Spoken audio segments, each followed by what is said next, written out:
Jay. So we're going to go over some punching drills, some basic crap. Okay, so starting with bow stance, sun punch.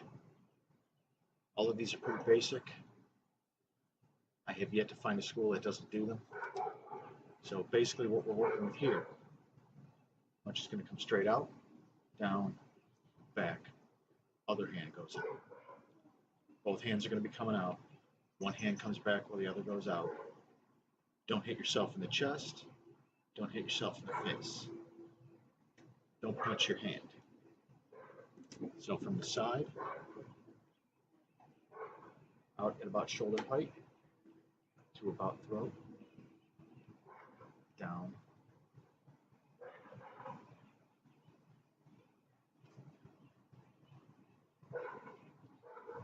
so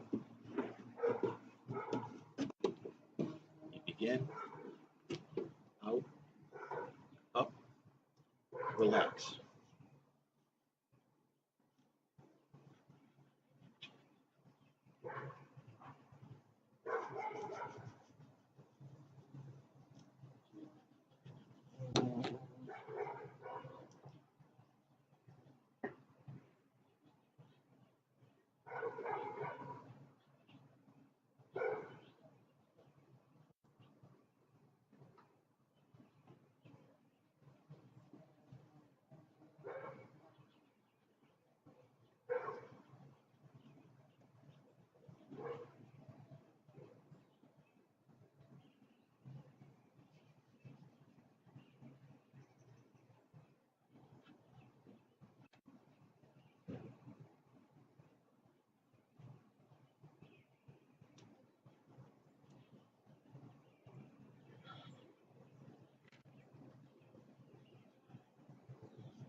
The purpose of the massive repetition is to create fatigue so that the student has more time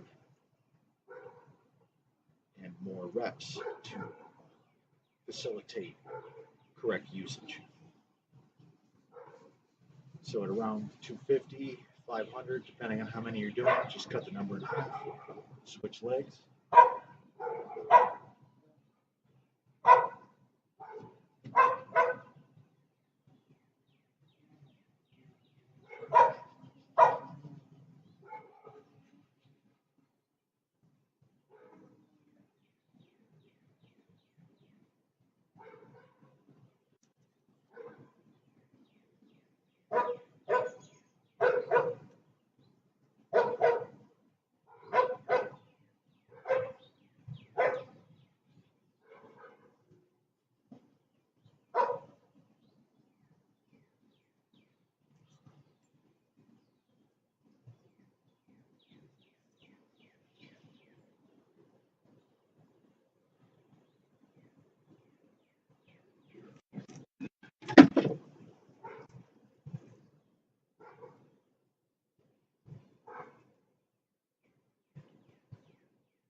So as things continue, there will be certain habits that people create, such as lifting the shoulders or tensing the body.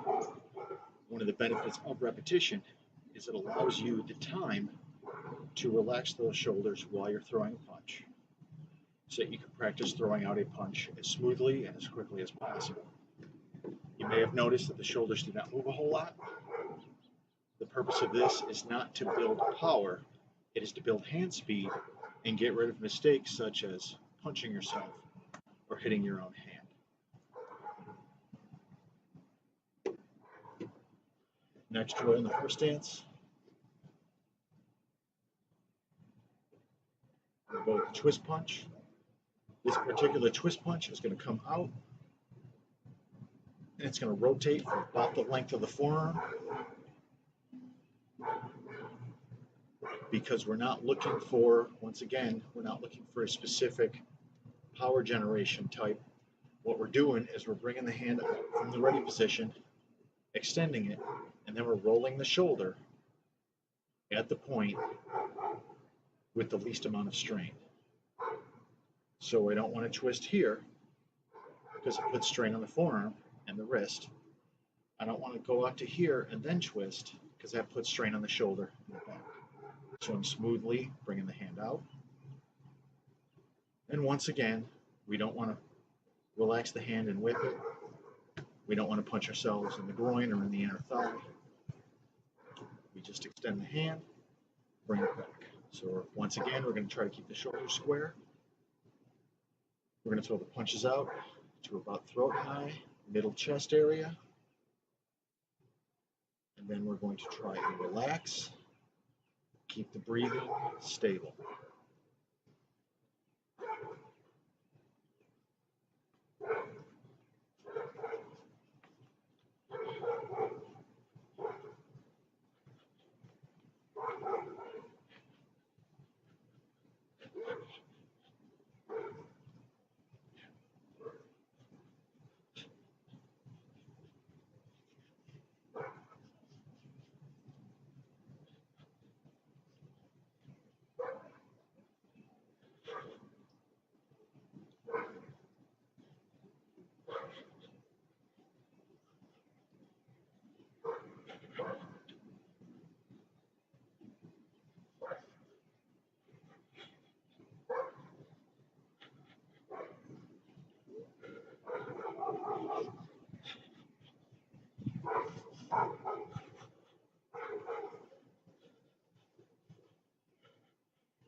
whole lot to that drill. A lot of people do it. There's variations. You can choose to hit targets. If you're in front of a mirror, it makes it real easy. You can choose to punch straight out to the shoulder into a nice square. And then, of course, any of your crossing type techniques. Those are usually style specific and technique specific, so they're not necessarily what you would call a basic drill. Back fist. We're going to bring it up here to the opposite shoulder, and then down at about a 45-degree angle. You don't necessarily have to swing all the way past, because once again, we're not going for power. We're going for technique. We're going for speed. We're going for not punching yourself in the shoulder, not hitting yourself in the neck, the face, not punching yourself in the knee. There may come a time when you want to punch yourself in the knee for various other types of stance training. This is not one of those moments. So we're going to block the hand up so that we have to cross ourselves. This particular concept is along the lines of I block high and then I back fist the ribs, shoulder, elbow, or go over for the face. There's also a lot of styles that use a technique where what they do is they push the technique in order to add a little more power. So in the event that you're, for example, joint locking them, or you're trying to tie them up into some sort of knot, they will use both hands to add power to one technique.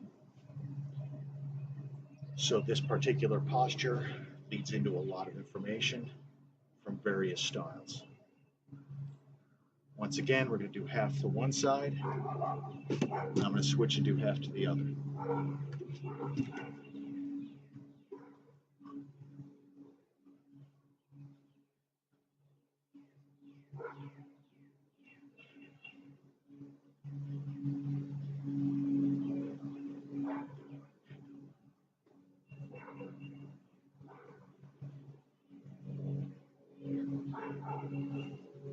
Do not whip the hand.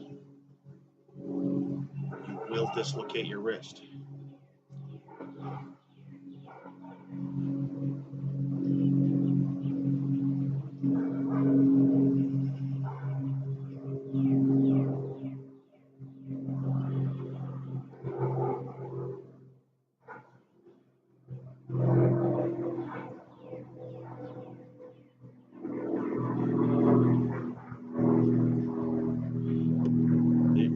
Drop, rotate around. Once again, don't really worry about it. It tends to get style specific. And of course, once the arm begins to fatigue, you may find yourself swinging a little wider. Don't think that it works against you.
opposed to the other techniques, you have a little bit of rest.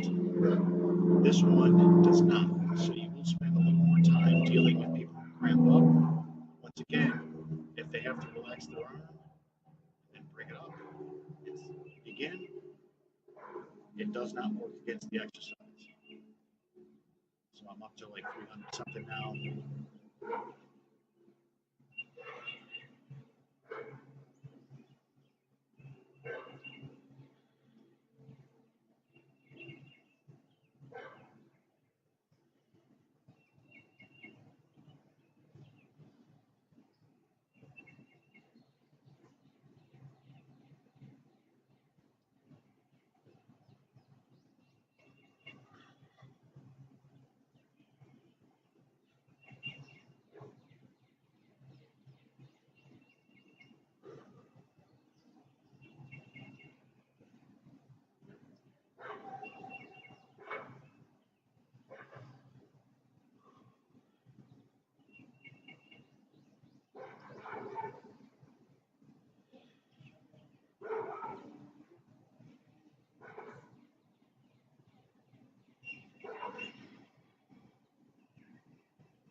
case, I didn't quite go over this, the part where you fatigue out, or because of tension or something that you're not paying attention to, you want to allow the arm to relax and take a breath.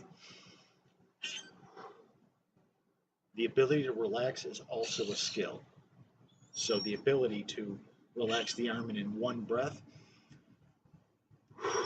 relax it, be ready to move again, also part of your training. Might as well put it in here, because if you wait till later, you got to make people do like thousands of these before they fatigue out and then relax, or hold a tremendous amount of weight. If you are doing some sort of weightlifting routine, feel free, but once again, if you allow the learn to relax part to wait till later, it takes a ridiculous amount of time, and people usually build up some sort of injury before that happens. So, to avoid injury, do it during these drills. With the uppercut, we're going to bring it back from the hip again. We're going to bring it into the center, to the groin area, pubic bone, inner thigh, whatever. Bring it up and then out.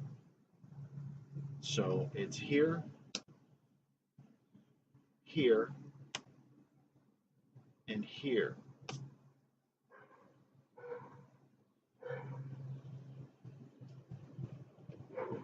So when you're watching your students, you want to make sure it travels up the center line to about the throat, base area, and then pushes out. So it starts out as a back fist, ends as a punch. Big, complex motion. Once again, it takes into account variations in stance, how different styles do it. There are certain schools where they only teach one drill for the uppercut, but they usually have that entire movement in their technique. So there's no reason to teach people something inadequate. So we'll do the whole movement. Once again, I've studied a lot of information. This is not a style-specific technique.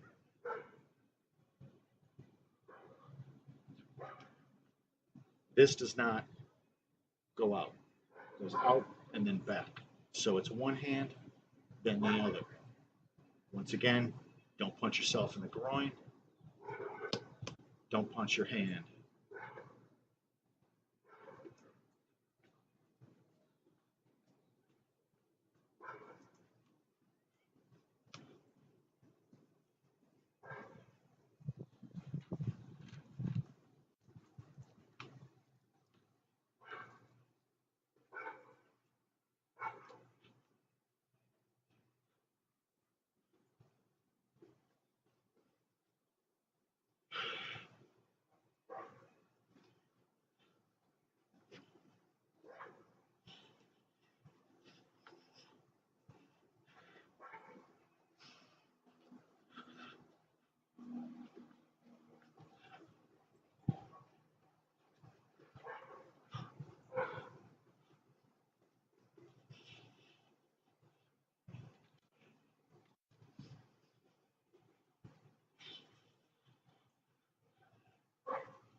necessarily. You could technically do these in any order, which is going back and forth between, horse stance and bow stance. So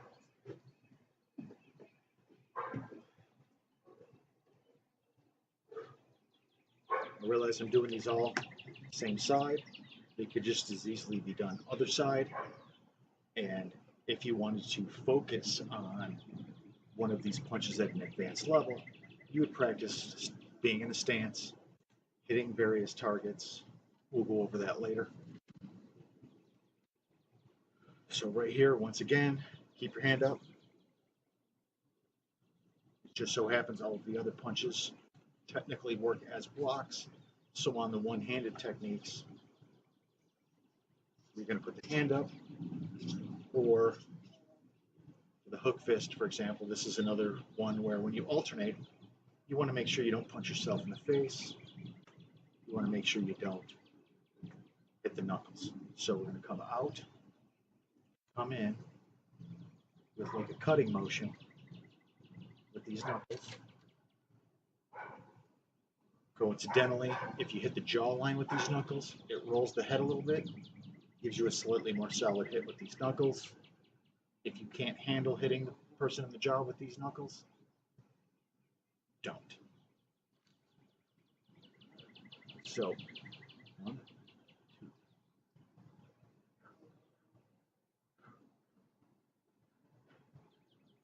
Once again on this, make sure the stance is solid, because there is a habit of moving the arms by turning the waist. We're not building that power up. We want to get the part where you stick your hand out, curve in, and pull back. Quick motion. The power that you generate is dictated by the stance. Since our stance is not moving, and this is a basic drill, we're not going to care. So, once again, you can do it one-handed, which is really monotonous. Doing it two-handed tends to move things along a little faster. Once again, we're going to do half one leg, half the other leg.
Do not do this. A lot of people get into that habit. Keep those elbows down.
Not sure how many that was.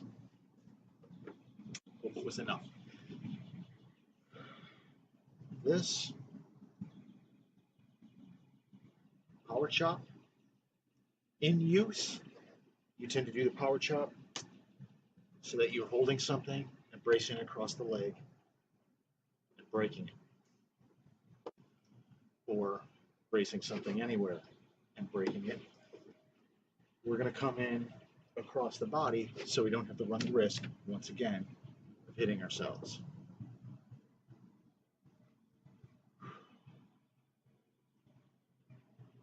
So relax. We're going to bring the elbow up, drop, swing out. So it's elbow, hammer fist. In application, it's all forearm.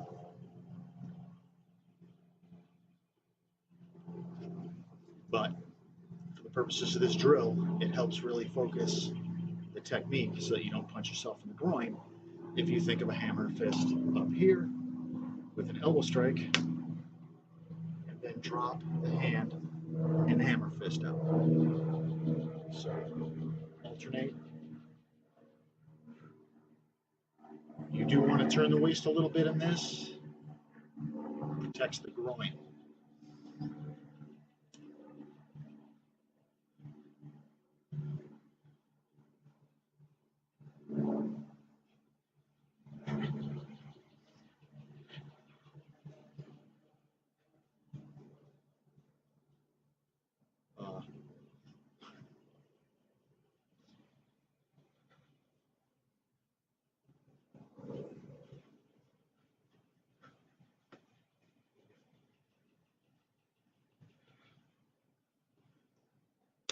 Elbow is going to be about chest high. You want the fist to clear the head. This also keeps us from punching ourselves in the face.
right. Let me double check to make sure I'm doing.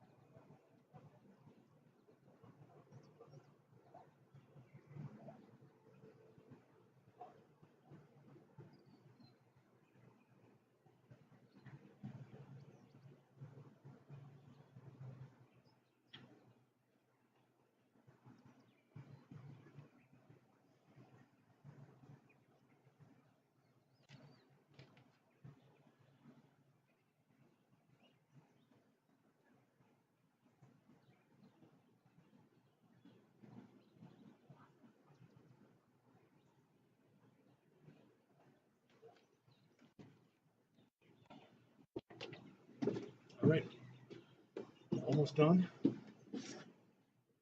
Only a couple thousand more to go.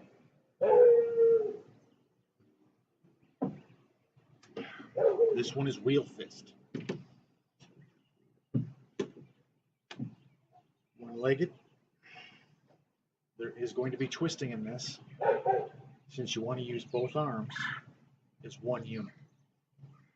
So we're going to extend the arms. Doesn't matter how you do it, but you want to bring the fist down. Other side. So approximately, they're going to cross over the knee. Turn the waist. Turn, turn. One is going to be a little in front of the other. Part of the quality. Big barrage of movements. This would actually be done as a continuous barrage, since a lot of people like to just hold up their arm and take the punches until you're done punching. So if you find out that your opponent does that sort of thing, it is handy to have a series of punches that are very powerful, that they can only block maybe 2 or 3 times. And then when you get tired of punching them in the body or they fall out of your way, you can switch to something else.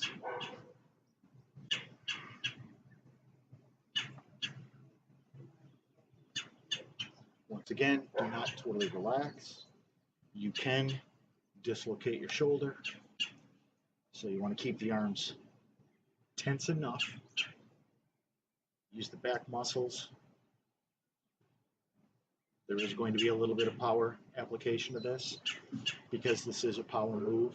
You are going to be moving the body. Make sure you haven't eaten or you don't have to go to the bathroom for this one. It will suck. And as soon as this bee stops looking at me. Okay, begin.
Just in case anybody's wondering, I'm trying to do about 1,000. So on the ones where I'm doing it one leg at a time, I'm doing about 500 before I switch legs.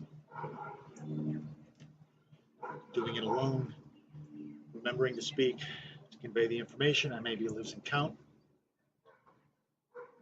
As an instructor, it helps to have one of the students dedicated to counting and then have that switch off to the next student every 100 or so. It really keeps people from getting bored, and it allows you to talk without losing count, because I can guarantee you that if you do one less or one more, one of the students is going to call you on it, even though when you have them count, they just can't see and put numbers in a row. That's okay. That's what they got to do.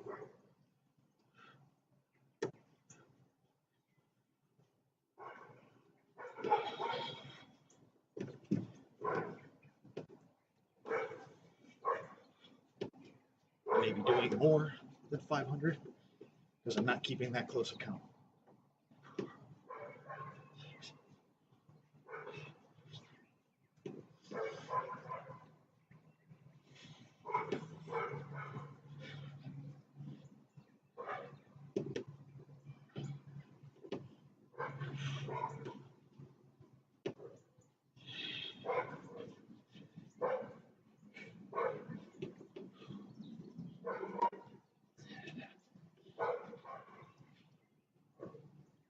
It's getting late, the bugs are coming out.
Okay,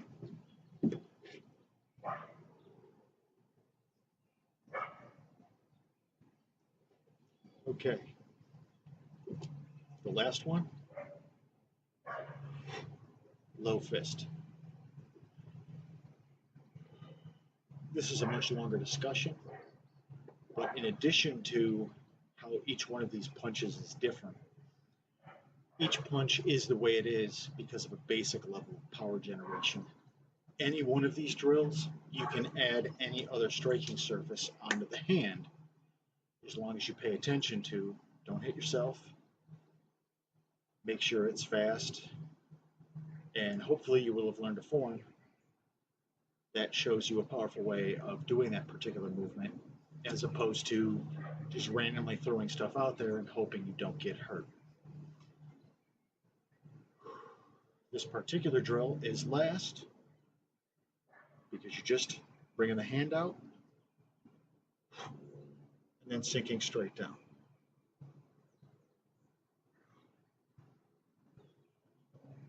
This one is usually a little light on the shoulders, so everybody's happy to see it. Well, it's light on the shoulders if you do these a couple times a week.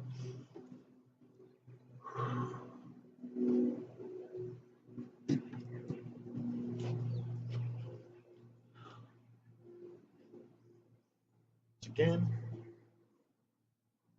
it's going to be on the center line. Try to get it on the center line. This is a speed drill. You don't need to be that precise.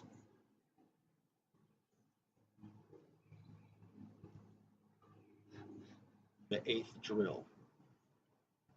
I realized I've been punching for over an hour.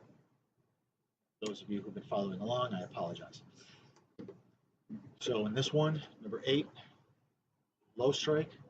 Once again, much like the power chop, it's a compound, and the uppercut, it's a compound strike. So I'm punching, there's this twist and driving down. So the hand settles. You bring the hand out, it's going down.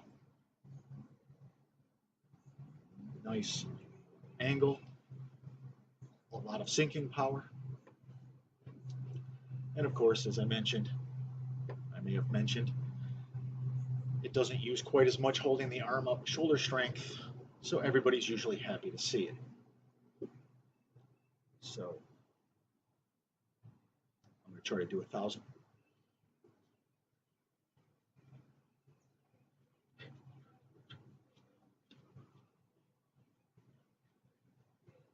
Once again, do not whip the hand, do not relax the hand. It sucks.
Relax, breathe it out.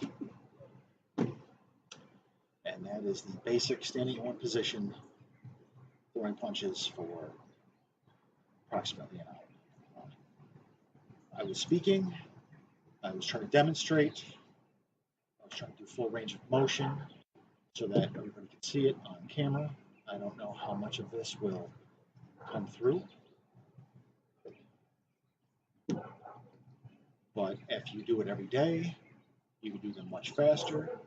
And one of the things I used to do with my students was, in addition to doing the drills in front of them so that they could try to match my speed, I would also sit in front of them so that I could feel the wind from the punch, or I could hear it moving through the air. Once they could make all of the punches make sound, then I moved on to block punch drills. So these do get considerably faster, and at one time, I usually did not spend more than 20 minutes doing all of these drills. This was much longer than these drills are supposed to take.